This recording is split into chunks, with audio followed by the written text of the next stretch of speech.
बीएसएफच्या सीमा भागामध्ये दहशतवाद्यांविरुद्ध ही मोठी कारवाई बीएसएफने केली आहे। 7 घुसखोर दहशतवाद्यांचा काल बीएसएफने खात्मा केला होता। अशा एकूण 28 दहशतवाद्यांचा खात्मा आत्ताच्या क्षणापर्यंत भारताकडून करण्यात आलाय। सीमा भागांमध्ये घुसखोरीच्या प्रयत्नात असलेले हे 28 दहशतवादी त्यांना कंठस्नान घालण्यात बीएसएफच्या जवानांना यश आले। बीएसएफच्या जवानांकडून या 28 दहशतवाद्यांना संपवण्यात आले। अपडेट्स घेऊया त्यांचे प्रतिनिधी प्रमोद जगताप यांच्याकडून। प्रमोद, अपडेट्स।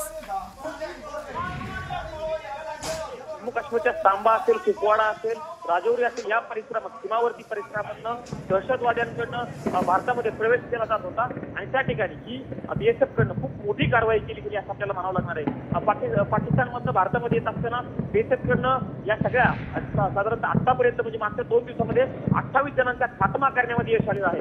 काल सांबामध्ये 7 दहशतवाद्यांचा खात्मा केला गेलेला होता बीएसएफकडनं, त्याचा व्हिडिओ देखील काल जारी केलेला होता आणि त्यानंतर आतापर्यंत जी माहिती आहे त्या माहितीनुसार हा आकडा वाढून 28 पर्यंत गेलेला आहे। सीमावर्ती भागामधून अशा पद्धतीच्या घुसखोरी तुम्ही करत असाल तर त्याला जसं असं उत्तर भारताकडनं दिलं जाईल याची जलद आहे ती यातनं बघायला मिळाली असं आपल्याला म्हणावं लागणार आहे। ठीक आहे, धन्यवाद प्रमोद संपूर्ण माहितीसाठी।